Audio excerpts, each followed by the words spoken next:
Los templarios son la orden que construyó la primera banca del mundo. Hablar de los templarios es hablar de un eco que nunca terminó de desvanecerse. Una orden nacida entre plegarias y acero, en una época donde la fe era un muro y la guerra era un lenguaje. Sin embargo, detrás de los estandartes blancos cruzados de rojo se ocultaba algo que pocos se atrevieron a mencionar en voz alta: la mente financiera más poderosa y secreta de la Edad Media. Porque si la historia oficial insiste en que estas tierras sagradas eran custodiadas por caballeros de voto puro, la sombra cuenta otra cosa, una historia más profunda, una historia tejida con oro, rutas, contraseñas y redes invisibles que cruzaron continentes sin necesidad de espadas. Imagina un mundo donde viajar era casi una sentencia de muerte, caminos plagados de bandidos, mares que tragaban barcos enteros, desiertos que borraban caravanas sin dejar rastro. En esas rutas inciertas, los peregrinos cargaban sus pocas monedas y los nobles, el peso incómodo de sus tesoros. Y ahí, en ese mundo caótico, surgió la Orden Templaria, ofreciendo algo que nadie jamás había concebido: un sistema seguro, confiable y casi mágico para mover dinero sin llevarlo encima. Un sistema tan adelantado a su tiempo que muchos historiadores aún lo consideran el primer banco internacional de la humanidad. Pero antes de que el oro comenzara a fluir por sus manos enguantadas, antes de que los reyes se arrodillaran para pedir préstamos, los templarios eran solo 9 hombres, 9 caballeros que juraron proteger el camino hacia Tierra Santa. Nadie sospechaba que esos 9 guerreros se convertirían en arquitectos de una red económica que desafiaría imperios. Nadie imaginaba que, con el paso del tiempo, su nombre se pronunciaría con la misma mezcla de fascinación y temor con la que se habla de sociedades secretas y poderes ocultos. Los templarios entendieron desde el principio que dominar la guerra no era suficiente. La verdadera victoria se conseguía dominando la logística, los recursos, las rutas comerciales y por supuesto el flujo del dinero. Y para lograrlo, convirtieron sus monasterios fortificados en centros de operaciones. Eran más que castillos. Eran nodos de una red silenciosa que se extendía desde Jerusalén hasta París, desde Londres hasta Chipre, desde Castilla hasta las arenas de Siria, y mientras otras órdenes militares se enfocaban únicamente en la guerra. Los templarios crearon una estructura administrativa robusta, eficiente y sorprendentemente moderna. Cada encomienda templaria funcionaba como una sucursal. Cada registro contable era llevado con disciplina obsesiva. Cada caballero tenía su propio código cifrado para comunicaciones internas. No es coincidencia que siglos después, cuando los arqueólogos han tenido acceso a documentos templarios olvidados, hayan encontrado notas, sellos, firmas y sistemas de contabilidad casi idénticos a los que los bancos utilizarían muchos años más tarde. Sin embargo, la pieza más enigmática de su ingeniería financiera fue el documento que los peregrinos recibían al entregar su dinero en una encomienda templaria. Un papel marcado con símbolos, cifras escritas en clave y la promesa de recuperar su riqueza en otro país, en otra ciudad, quizá incluso en otro continente. Ese documento fue el antepasado del cheque moderno y el mecanismo detrás de él un precursor de la banca electrónica. ¿Cómo lo hacían? ¿Cómo podían garantizar que un papel escrito en Jerusalén fuera reconocido en París sin riesgo de fraude? Algunos dicen que usaban códigos secretos entregados solo a quienes alcanzaban los grados más altos. Otros aseguran que existía un lenguaje cifrado compartido únicamente entre los templarios, basado en textos bíblicos, numerología y símbolos geométricos de origen desconocido. A medida que perfeccionaban su sistema, la orden se volvió indispensable para reyes, comerciantes y peregrinos. Su neutralidad los convertía en mediadores confiables, su reputación de honestidad en guardianes de fortunas enteras. Su red de fortalezas y monasterios funcionaba como una cadena de bancos blindados. Pero esto, lejos de mantenerlos a salvo, los acercó peligrosamente al umbral del poder. El tipo de poder que los imperios no toleran. El tipo de poder que no necesita coronas ni ejércitos porque controla algo más valioso: la deuda de los demás. Los templarios comenzaron a prestar dinero a intereses reducidos, y con cada préstamo, con cada documento firmado, la influencia de la orden crecía en silencio. No solo financiaron cruzadas, también financiaron coronaciones, expansiones territoriales y proyectos que ningún rey se atrevía a revelar públicamente. Su riqueza era tan vasta que muchos cronistas aseguraban que superaba la de varios reinos europeos combinados. Una fortuna alimentada por tierras, donaciones, tributos y sobre todo, por un sistema de depósitos que nadie podía igualar. Cada año miles de peregrinos confiaban sus ahorros a la orden. Miles de comerciantes usaban sus servicios para trasladar mercancías y fondos entre puertos. Miles de nobles preferían invertir con ellos antes que arriesgar su tesoro en manos menos competentes. Y así, En un silencio administrativo, casi monástico, los templarios construyeron una red económica que funcionaba con la precisión de un mecanismo oculto, una red invisible a los ojos del pueblo, pero evidente para quienes sabían leer el verdadero mapa del poder. Dicen que el hierro construye fortalezas, pero el oro construye imperios. Y mientras los reyes blandían espadas, los templarios construían el futuro en encriptándolo, en protegiéndolo, en estudiándolo, ¿no? Es exagerado decir que la banca moderna se sostiene sobre los cimientos que ellos dejaron atrás. Cimientos que, de alguna manera, siguen vibrando bajo la historia oficial, porque nada que haya tenido tanto poder desaparece por completo. Nada que haya manejado el flujo del mundo se borra tan fácilmente. Suscríbete si sientes que algunos misterios nunca mueren. La historia oficial cuenta que los templarios surgieron en un tiempo de caos, cuando Europa respiraba miedo y devoción en la misma exhalación. Era el siglo XII. Un mundo partido entre reinos que apenas se sostenían, y un fervor religioso que crecía como un incendio sin control. Tierra Santa era más que un destino, era una obsesión. Miles de hombres viajaban hasta allí buscando redención, milagros o gloria, pero el viaje era una sentencia. Las rutas estaban plagadas de saqueos, engaños y cadáveres que marcaban la huella de quienes nunca regresaron. En ese escenario, la presencia templaria se convirtió no solo en garantía de protección militar, sino en pilar de un nuevo orden económico que nadie vio venir. La Orden del Temple fue reconocida oficialmente por la Iglesia, pero en realidad operaba como un estado dentro de otros estados. No respondían a ningún rey, no obedecían a ninguna corona, no pagaban impuestos a ningún territorio. Eran una entidad autónoma, conectada por monasterios que no eran simples refugios espirituales, sino centros estratégicos donde se movían bienes, información y documentos sellados con símbolos que aún hoy generan debate entre historiadores y criptógrafos. Cada una de estas casas templarias estaba edificada siguiendo la misma lógica: una fortificación militar, una capilla para el culto y un área administrativa donde la contabilidad era tan sagrada como la oración. Los registros que han sobrevivido muestran que la disciplina templaria era casi obsesiva. Anotaban todo an ingreso, de tierras, tributos, materiales, préstamos, donaciones, resguardos, compra de caballos, manutención de soldados. Nada era improvisado, y en esa precisión nació la clave de su poder. Mientras otros reinos navegaban a ciegas en un mar de deudas, los templarios registraban cada moneda como si fuera un ladrillo en la construcción de su imperio silencioso. Con el tiempo, muchas familias nobles confiaron en ellos para custodiar sus bienes, administrar propiedades e incluso gestionar herencias completas. La orden sabía quién poseía qué tierras tenían valor real, qué recursos podían mover ejércitos y qué familias estaban al borde de la bancarrota. Pero su mayor innovación no estuvo en la guerra ni en la contabilidad, estuvo en su visión del mundo. A diferencia de los gobernantes de la época, los templarios no veían los territorios como fronteras, sino como puntos conectados por rutas. Para ellos, París, Londres, Provenza, Castilla y Jerusalén no eran reinos aislados, eran nodos de una misma red, una red que ellos dirigían.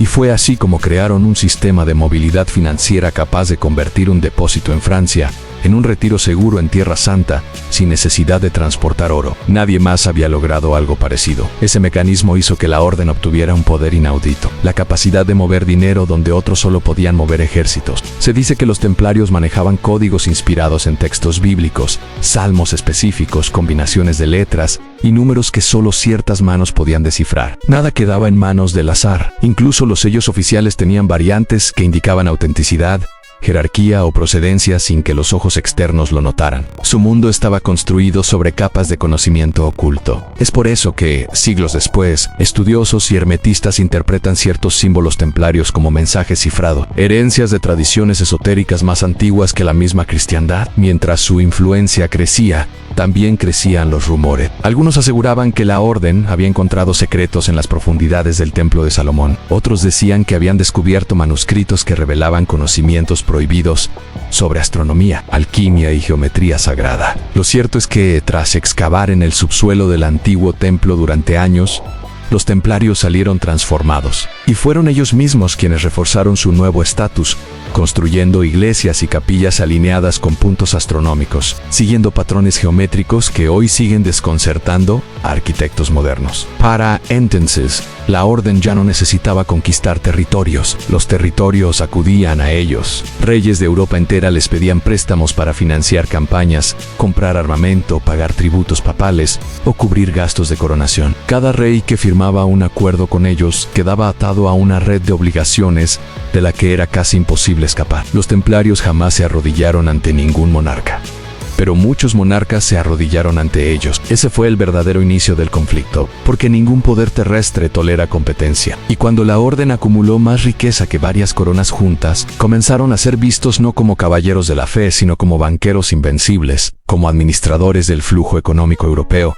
como dueños de la deuda universal. La Iglesia los defendió en su apogeo, pero incluso dentro de ella crecían las sospechas. En lo profundo del Vaticano documentos se contradecían. Unos afirmaban que eran los protectores de la cristiandad. Otros insinuaban prácticas que no encajaban con la doctrina. Reuniones nocturnas, rituales privados, iniciaciones envueltas en símbolos incomprensibles, nada confirmado, nada negado, en solo sombras. Las rutas templarias siguieron creciendo. Sus barcos surcaban el Mediterráneo cargados no solo de tesoros, sino de información. Y en este nuevo mundo dominado por la logística, ellos eran los únicos que podían garantizar un traslado seguro. Un comerciante que usaba los servicios templarios tenía asegurado que su dinero llegaría. Uno que no lo hacía estaba condenado a la incertidumbre. Esa diferencia fue suficiente para que ciudades enteras dependieran de ellos, de su orden, de su conocimiento. A veces, la historia no se decide en los campos de batalla, sino en los libros de cuentas. Y mientras Europa sangraba en guerras interminables, los templarios escribían el destino en tinta y pergamino, un destino que no todos estaban dispuestos a permitir. Si quieres seguir explorando secretos que la historia prefirió ocultar, suscríbete. Lo que viene es aún más inquietante cuando se analiza el ascenso templario únicamente desde cifras, rutas y estrategias militares. Se pierde la parte más inquietante en cómo una orden religiosa logró dominar no solo el dinero, sino la mente colectiva de toda una época, porque la verdadera fuerza de los templarios no estuvo en sus espadas, ni en sus murallas, ni en sus caravanas protegidas. Estuvo en su capacidad de moldear la percepción humana, de construir una imagen tan poderosa, tan limpia y tan sólida, que nadie se atrevía a dudar de ellos. Y en un mundo gobernado por el miedo, la ilusión de seguridad era más valiosa que el oro. El sistema financiero templario funcionaba porque millones de personas creían en él, porque un campesino que jamás había visto un pergamino sellado confiaba su dinero a un caballero vestido de blanco, porque un comerciante arriesgaba su fortuna a un documento que no entendía, pero que llevaba el sello de la orden, porque un rey estaba dispuesto a hipotecar su futuro para asegurar que los templarios estuvieran de su lado. Es así como comienza todo Imperium, con un relato, con una idea tan penetrante que se inserta en la mente como una verdad absoluta. La psicología templaria se construyó sobre 3 pilares en reputación impecable, disciplina incorruptible y misticismo calculado. Cada caballero era entrenado no solo para luchar, sino para proyectar una imagen de pureza y orden. Un templario no tenía posesiones, no tenía familia, no tenía ambiciones personales. Esa austeridad creaba una ilusión poderosa. Si no deseaban nada, nadie podía comprarlos. Si no temían nada, nadie podía sobornarlos. Si no respondían a ningún rey, eran libres. Y los libres, en un mundo de vasallos, eran temidos y admirados. El segundo pilar era la disciplina. Los templarios lo anotaban todo. Cada ingreso y cada gasto era registrado. Cada transacción era detallada en documentos que viajaban por rutas secretas. Pero lo más sorprendente es cómo organizaban su información. Seguían patrones casi matemáticos, estructuras repetidas, códigos que permitían rastrear errores y evitar fraudes. Nada quedaba a la improvisación. Para un mundo medieval lleno de caos administrativo, esta precisión parecía sobrenatural. Y ese era el punto. Los templarios entendieron que mientras más orden proyectaran, más poder mental tendrían sobre quienes vivían atrapados en el desorden de la vida cotidiana. El tercer pilar era su aura mística. Los templarios no se presentaban como simples militares, eran soldados de Dios, o eso decía la Iglesia. Pero ellos alimentaban una percepción distinta, que poseían un conocimiento reservado, que guardaban secretos antiguos, que habían descubierto algo en las profundidades del templo de Salomón, que los había transformado para siempre. Esta sombra de misterio operaba como una herramienta psicológica perfecta. Un enemigo visible puede ser enfrentado, pero un poder envuelto en misterio siempre parece más grande de lo que realmente es. Y mientras la gente común imaginaba que los templarios estaban guiados por la mano divina, ellos desarrollaban el sistema financiero más sofisticado del mundo. Pero lo que pocos comprenden es que este sistema no funcionaba únicamente por su estructura, sino por su impacto emocional. Los templarios ofrecían algo que nadie podía igualar en tranquilidad: La tranquilidad de saber que tu dinero estaría seguro, que tu viaje no sería una tumba, que tu familia no quedaría en la ruina. Esa seguridad emocional fue el combustible del motor templario, y ese motor no se detenía. De hecho, algunos estudios modernos de psicología económica aseguran que la orden fue la primera institución en comprender el valor de la confianza como recurso, un recurso intangible pero más sólido que cualquier moneda de plata. Ellos sabían que la mente humana teme perder más de lo que desea ganar. Por eso construyeron un sistema donde el riesgo parecía desaparecer bajo capas de disciplina y fe, donde el miedo se diluía ante la reputación de hombres que habían renunciado a todo. Las fortalezas templarias no eran solo edificios, eran símbolos. En un mundo donde los castillos representaban poder militar, los templarios construyeron templos que representaban poder psicológico, estructuras geométricamente perfectas, alineadas con estrellas, diseñadas para transmitir orden y trascendencia. Entrar en una encomienda templaria no solo era entrar en una oficina contable, era entrar en una catedral donde el dinero se volvía un acto espiritual. Ser atendido por ellos era sentir que alguien más grande, más puro y más eterno custodiaba tus bienes. Esa sensación movió más oro que cualquier espada. Pero detrás de esa fachada espiritual se ocultaba una comprensión profunda de la mente humana. Los templarios sabían que el dinero no es un objeto, sino una emoción, una energía que fluye donde encuentra confianza y se estanca donde encuentra miedo. Su sistema funcionaba porque lograron canalizar esa energía a través de sus redes, porque sus símbolos inspiraban obediencia, porque sus rituales creaban cohesión, porque sus códigos transmitían orden y porque su silencio alimentaba el misterio.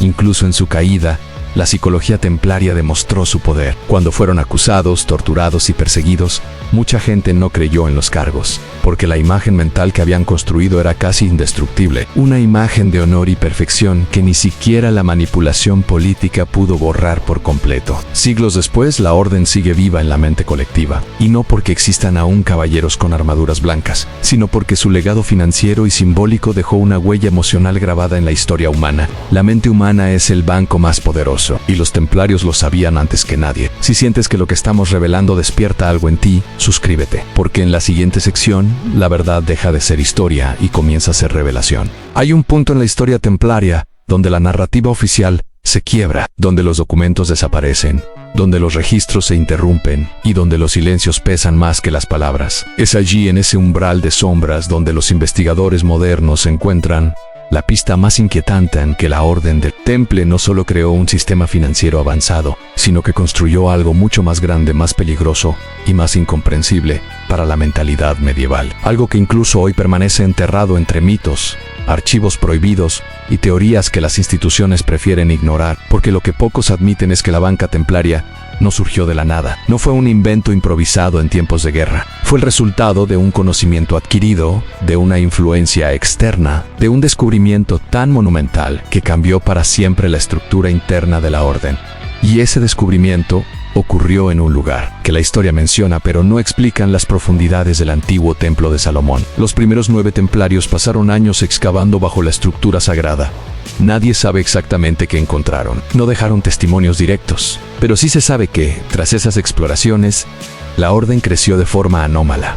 Su poder se multiplicó, su influencia se consolidó, sus métodos cambiaron y sus símbolos comenzaron a incorporar elementos que no pertenecían a la tradición cristiana. Para algunos expertos, ese cambio repentino es evidencia de que los templarios hallaron documentos o artefactos relacionados con antiguas redes económicas y administrativas anteriores al mundo medieval. Para otros, encontraron mapas comerciales perdidos, sistemas registro fenicios, claves numéricas judías o rituales que mezclaban teología y ciencias exactas. Lo cierto es que la expansión templaria fue demasiado sofisticada para surgir espontáneamente. El manejo de rutas, la estandarización de documentos, la seguridad en comunicaciones y la capacidad para mover grandes cantidades de riqueza sin violencia eran técnicas que parecían venir de un conocimiento antiguo, de un conocimiento prohibido, de un conocimiento cuidadosamente ocultado para que solo las élites iniciadas lo dominaran. Las fortalezas templarias estaban ubicadas en puntos estratégicos que coinciden con antiguos centros de comercio romano, griego y fenicio. Las distribuciones interiores tenían proporciones matemáticas precisas. Incluso los ángulos defensivos parecían diseñados con una geometría que pocos arquitectos medievales comprendían. Algunos investigadores aseguran aseguran que esta precisión revela una ingeniería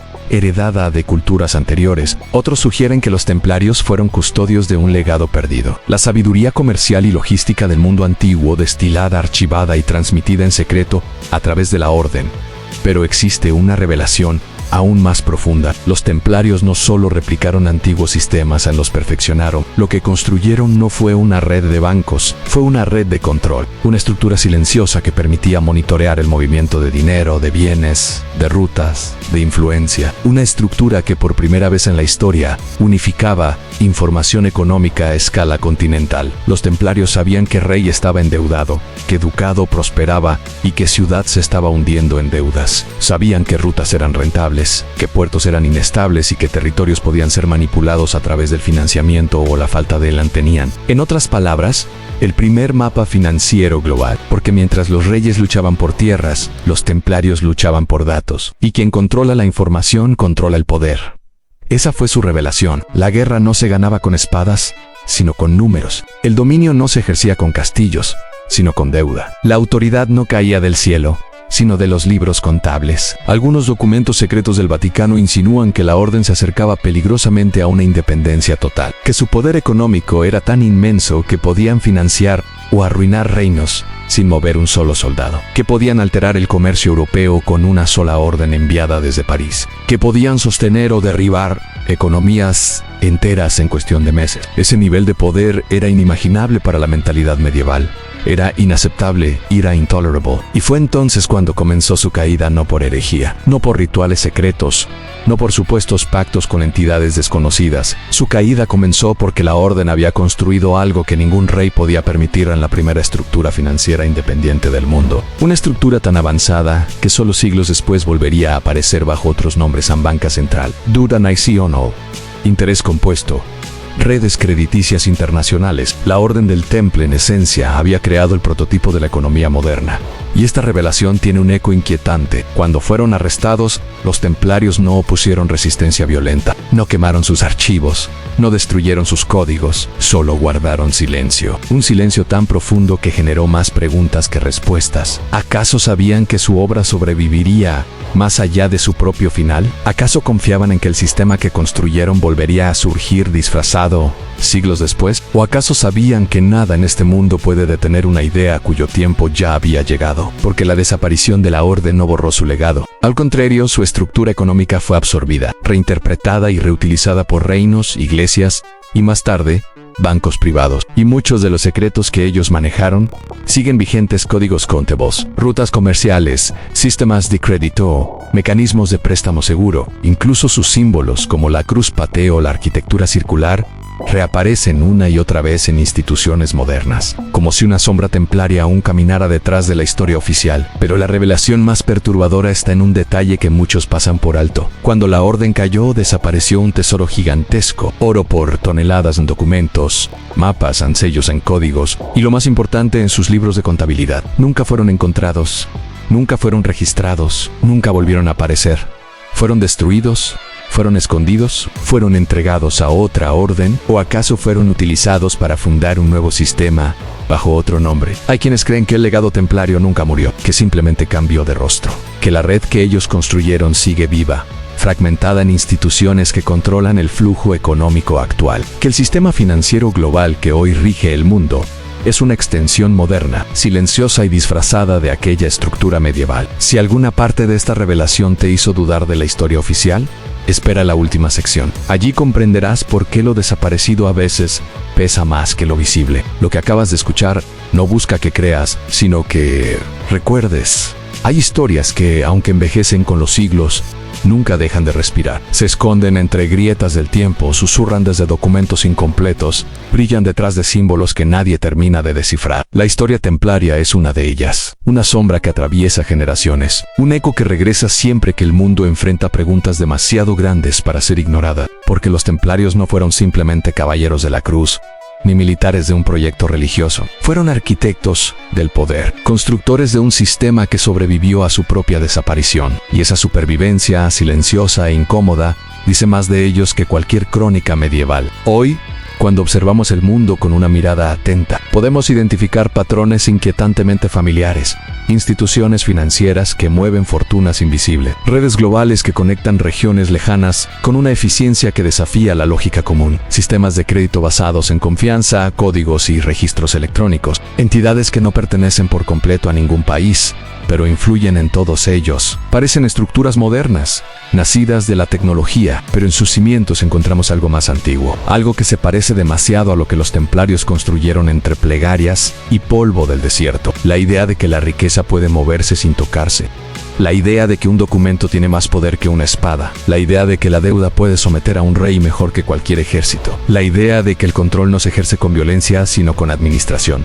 Todo eso nació con ellos. Y aunque sus castillos fueron desmantelados, sus barcos incautados y sus líderes ejecutados, la estructura mental que crearon no pudo ser destruida. Porque una red financiera no necesita muros. Necesita memoria, necesita transmisión, necesita continuidad. Y esas son las cosas que nunca pudieron decomisar. Hay historiadores que aseguran que la caída templaria dejó un vacío económico tan grande que Europa tardó siglos en recuperarse. Otros, más atrevidos, sugieren que el vacío nunca existió, que su red simplemente cambió de custodios, que ciertos documentos desaparecidos fueron utilizados para fundar nuevas órdenes, nuevas organizaciones, nuevas entidades que heredaron el conocimiento cifrado de la Orden del Temple. ¿Es posible que un sistema tan sofisticado se desvaneciera sin dejar rastro? ¿Es posible que una estructura construida durante 2 siglos completos se evaporara de la noche a la mañana? La lógica dice que no. La historia oficial dice que sí, y entre ambas siempre queda un espacio oscuro donde habitan las preguntas que nadie quiere responder. Pero lo verdaderamente inquietante no es si los templarios sobrevivieron bajo otro nombre. Lo inquietante es que el mundo actual funciona bajo los mismos principios que ellos establecieron. La confianza como moneda, la información como arma, el secreto como escudo, la deuda como instrumento de dominio. Hoy lo llamamos economía global. Ellos lo llamaban misión divina. No hay mucha diferencia. El poder, después de todo, siempre busca la forma más eficiente de sostenerse. Mira el mapa del mundo moderno. Las instituciones financieras más influyentes no responden a reyes, no tienen ejércitos propios, no lideran cruzadas, pero deciden la estabilidad de países enteros, regulan el valor del dinero, pueden elevar o hundir economías con un solo anuncio. Ese poder intangible, silencioso y total hubiera sido familiar para un templario. Hubiera sido exactamente lo que ellos vislumbraron cuando crearon un sistema que unía territorios por rutas invisibles, donde las monedas no eran objetos, sino flujos. La tecnología cambió, pero la lógica no. Los templarios usaban pergaminos Hanoi, usamos pantalla. Ellos guardaban códigos en manuscritos, hoy se guardan en servidores. Ellos movían riqueza en caravanas, hoy se mueve en cifras digitales. Ellos cruzaban continentes a caballo. Hoy lo hacemos con un clic, pero el concepto es el mismo. El mundo se sostiene en redes invisibles, redes que solo entienden quienes poseen el conocimiento, redes que parecen magia para quienes no conocen sus mecanismos. Y eso, justamente eso, es lo que convierte a la historia templaria en una de las más profundas metáforas de nuestro presente. Porque si algo enseñó la Orden del Temple es que la verdadera riqueza no se guarda en oro, sino en información, que el poder no se grita, se administra, que las conquistas no se hacen con espadas, sino con números, que los imperios más fuertes no se construyen con muros, sino con sistema, y que las estructuras invisibles son las más difíciles de destruir. Quizás por eso la historia templaria provoca fascinación y miedo al mismo tiempo, porque nos obliga a mirar el mundo moderno y preguntarnos cuántas de esas redes invisibles siguen funcionando, cuánto conocimiento permanece oculto, cuántas estructuras actuales son herederas de secretos medievales y cuántas decisiones globales se toman bajo la lógica templaria sin que nadie lo note. La orden cayó hace siglos, pero su sombra sigue proyectándose sobre nosotros, no como un fantasma, sino como un modelo que transformó reinos medievales en sistemas globales, un modelo que convirtió la fe en un motor económico, un modelo que, sin quererlo, sembró las bases del mundo donde hoy vivimos. Suscríbete si sientes que esta historia dejó un eco dentro de ti, porque los secretos más antiguos no se desvanecen, solo esperan oídos dispuestos a escucharlos. Lo que acabas de escuchar no busca que creas, sino que recuerdes